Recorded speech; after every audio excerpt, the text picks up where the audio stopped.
There was a time when Jim Carrey's face was the most recognizable thing on earth. Not because of how it looked in a still photograph, but because of what it could do. It stretched and twisted and said things that most human faces simply aren't built to say. It was alive in a way that felt almost supernatural. A living instrument, tuned to one specific frequency, making the world forget, for just a little while, whatever was weighing on it. And for 2 full decades, it worked. Then, slowly, the cameras stopped finding him. Not all at once. Nothing real ever disappears that cleanly. The red carpets thinned out. The interviews got shorter. And when he did appear, something was different.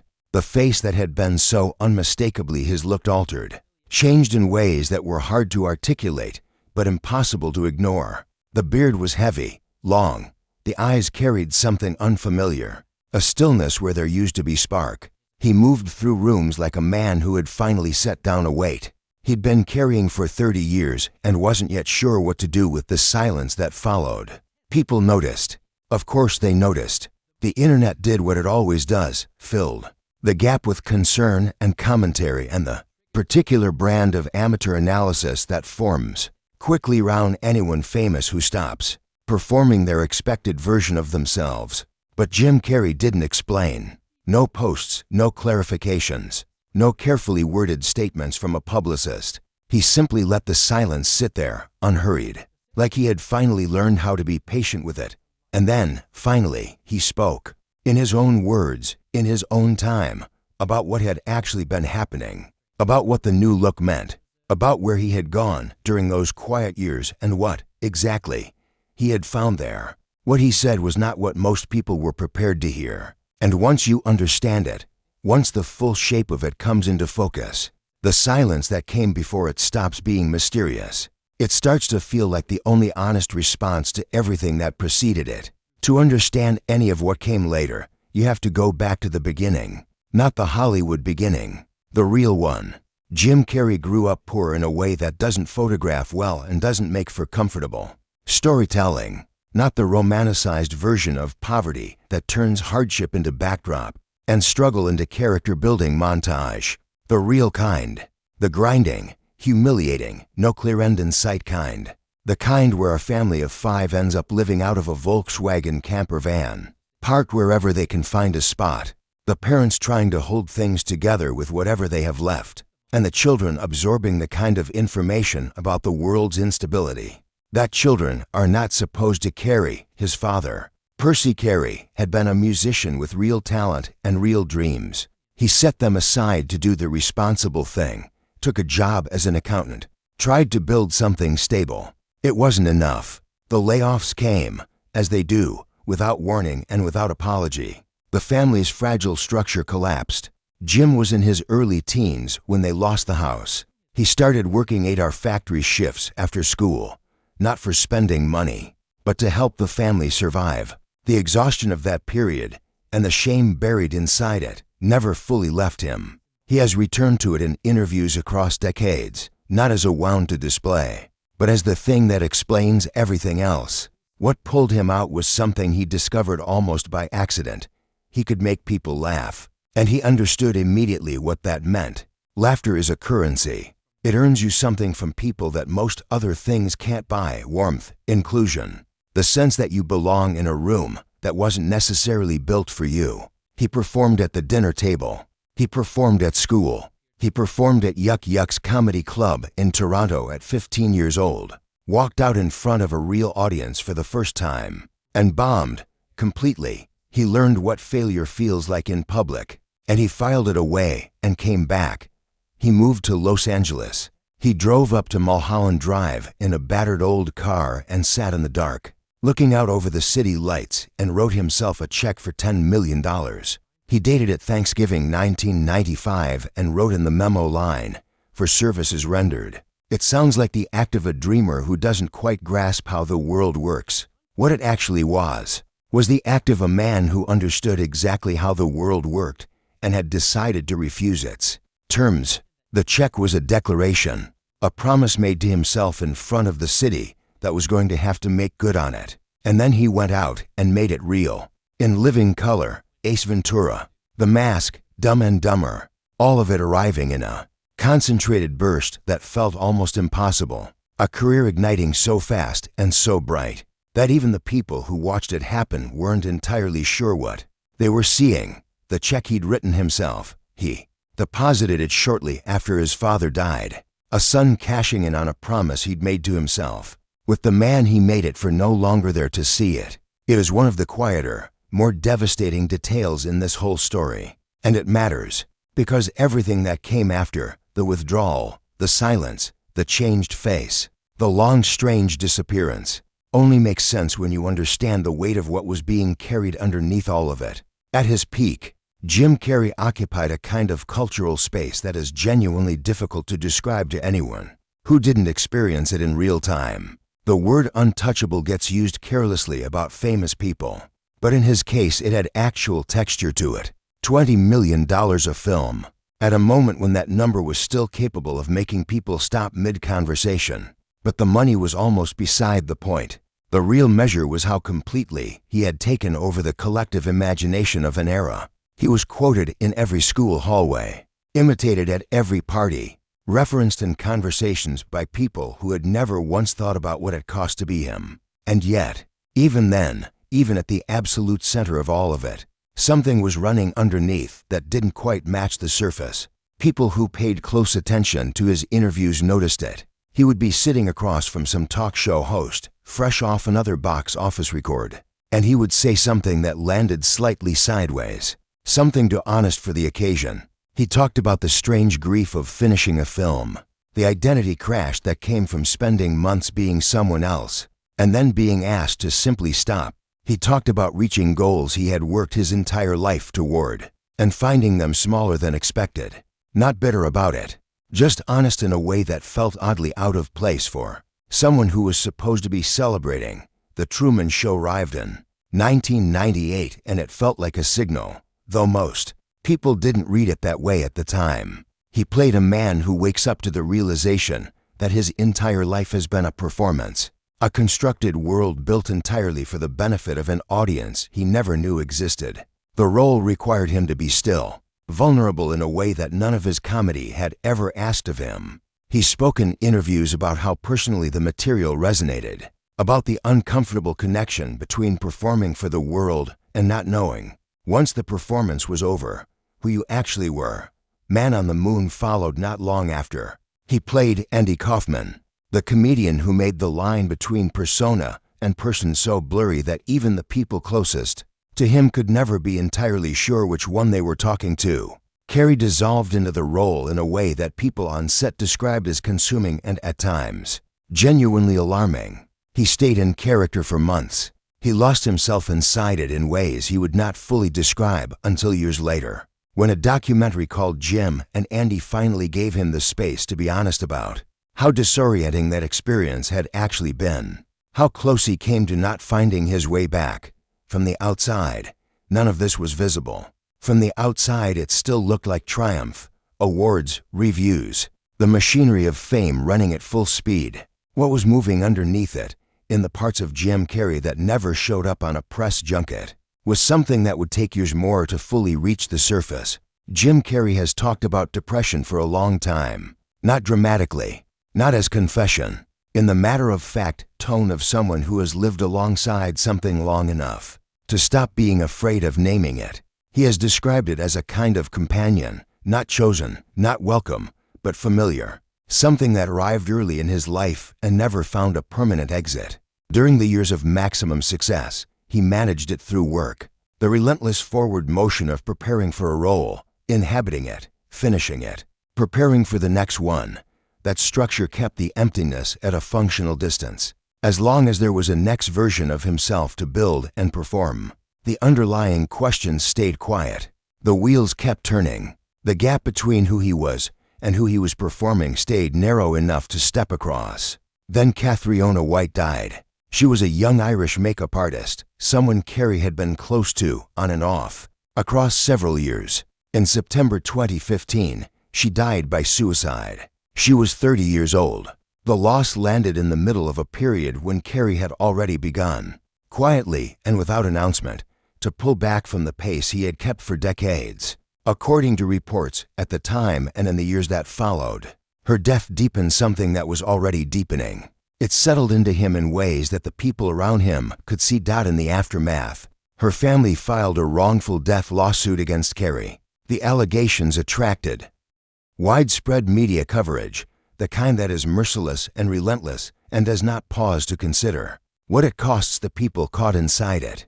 The case was eventually dismissed, and no findings of liability were established against him. But being publicly entangled in the death of someone he had cared for, having that grief processed through lawyers and headlines, was an experience that left its marks. He spoke about it minimally, on the rare occasions when he addressed it at all, and when he did, the pain in his words was not performed. Around the same period, something else was shifting. He began speaking, in interviews and in quieter settings, about an idea he had been turning over for years. He talked about the self, the constructed identity, the persona, the version of a person that gets presented to the world as if it were the whole truth. And he said, with real conviction, that it isn't real in any fundamental sense, that it is a story, a useful story, perhaps a necessary one for getting through the day, but a story nonetheless, and that the story can be rewritten or abandoned entirely.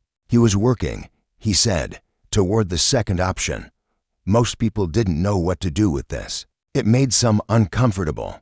It made others reach for clinical explanations. What it actually was, from a certain angle, was the most honest thing he had said in public in years, the careful, hard-won articulation of a journey that had been running underneath the career for much longer than anyone on the outside had realized. When Jim Carrey stopped showing up, the response followed the arc these things always follow. Curiosity first, then speculation, then the internet's particular version of concern. The kind that is real and performed at the same time and difficult to fully separate. Photos appeared of him looking unlike the version people had memorized. The beard, thick and unmanaged by any standard Hollywood would recognize. The eyes carrying a quality that was hard to name, not sadness exactly, but something that had moved past the need to reassure anyone about how he was doing. The overall impression of a man who had quietly decided to stop maintaining the image and was curious what would grow in its place.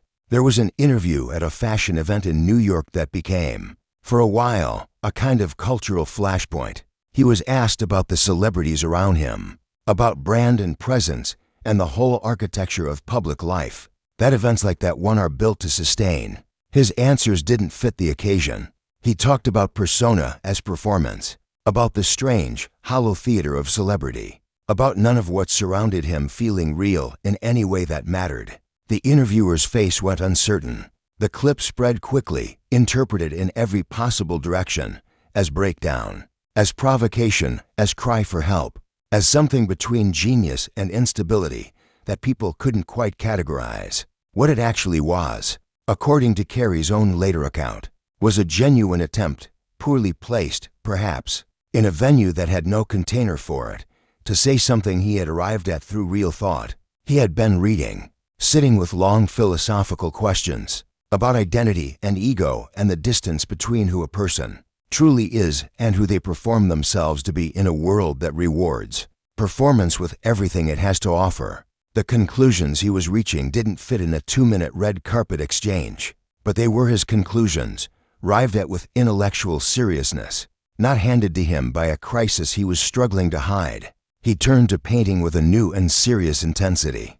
He had painted before, but this was different, a shift in primary language, a decision to make visual art the main way he processed and communicated the things that no interview format and no film role could carry. The work that emerged was strange and alive and deeply personal, political in places, almost claustrophobically interior in others. He shared it online and received the full spectrum of human response. He kept going regardless. The making mattered more to him than what anyone thought of what was made. And then he stepped back from acting, quietly, without ceremony or elaborate explanation. He said he had done what he had come to do, that he had made the things he came to make, and that what he wanted now lived somewhere that another role or another award, or another opening weekend number was simply not going to reach. Some people took it seriously. Others assumed it was temporary, a pause between projects dressed up as philosophy. Very few grasped how long the underlying shift had actually been building, or how completely it had already changed his relationship to everything the last 30 years had been built around. When Jim Carrey finally spoke at length about the look, about the withdrawal, about the years of quiet that had unsettled so many people, what he described was not a collapse, not a breakdown in any clinical or conventional sense, though there were moments inside the journey that had that shape. What he described, with real clarity and real calm, was a deliberate dismantling, a conscious decision to stop maintaining a structure of self that had been built carefully and at great cost. From the time he was 15 years old and trying to escape a camper van parked down a road in Scarborough, he talked about the ego, not in the colloquial sense, not as arrogance or self-importance, but as a psychological structure, the construct that tells each of us we are a single, consistent, coherent person with a fixed identity and a knowable interior. He said that he had come to understand this construct as a kind of story, a useful one. Perhaps we need it to move through the world without dissolving entirely, but a story all the same. And that spending decades being watched by millions of people had inflated his version of that story to a size that had become, in his own word, unsustainable. The self he had built to survive in Hollywood and then to dominate it had become a structure. He could no longer live inside without feeling the walls. The beard was not a fashion statement or a symptom. The withdrawal was not a sulk or a response to any single event. They were, according to his own account, the external expressions of something happening much deeper, the visible surface of an attempt to shed a skin that had grown too tight. He wanted to find out what was underneath, what was left when the performance stopped and the rubber face was no longer being asked to perform, and the $20 million identity of Jim Carrey the entertainer was no longer being actively maintained. He genuinely did not know what he would find. That uncertainty, he said, was not frightening. It was the most interesting thing he had encountered in years. He described the search in the language of spirituality, which made certain people reach immediately for their skepticism. He referenced Eastern philosophy. He talked about ego dissolution in ways that some journalists interpreted as evidence of instability, rather than inquiry. But the ideas he was working with are not fringe ideas. They are some of the oldest and most carefully examined questions in the history of human thought. What is the self? What remains when the story we tell about ourselves is set aside? Is there a person beneath the persona, or does persona go all the way down? For most people, these remain abstract questions. For Jim Carrey, at this stage of his life, they had become the most urgent and personal questions he had ever tried to answer. The face that had startled people, the face that had generated so much commentary and concern was, in this light, simply the most honest version of himself he had been willing to show in public since he was a teenager bombing at an open mic in Toronto. A face that no longer worked so hard to be what people expected. A face allowed to grow without direction. A face that finally, after all of it, belonged entirely to him. He returned, as he so often does, to his father, to Percy Carrey, who gave up the thing he loved most to be responsible, and what that sacrifice cost him, and what it quietly cost everyone around him. Jim had spent his entire life responding to that inheritance by refusing to make the same choice, by chasing the thing he wanted with everything he had, at every juncture, regardless of the risk. Now he was doing it again. The form was unrecognizable, no script, no camera, no audience. But the stubbornness underneath it was exactly, precisely the same. There's something specific and revealing in the unease that forms when a very famous person decides to become less visible. We accept the concept of retirement. We know careers end. But when someone who occupied cultural space the way Jim Carrey did during the 90s steps quietly off the stage, the reaction is not simply acceptance. It is something more complicated than that. A mild but persistent discomfort, difficult to name, that lingers in the conversations people have about it. Part of what Jim Carrey had always represented was appetite in its purest and most legible form. He wanted things, fame, money, recognition, escape from the van and the factory, and the particular humiliation of growing up without enough. And he wanted them with an intensity that was completely visible and completely understandable. Watching him succeed felt, for a lot of people, like watching proof of something they needed to believe in. He was the kid from the camper van, the teenager pulling factory shifts, the young comedian eating a bad set in front of a cold crowd. And he made it, completely, undeniably, the kind of making it that leaves no room for argument. So when the appetite appeared to dissolve, when he started saying, quietly and consistently, that he no longer needed the things he had once needed so ferociously, some people experienced it as a kind,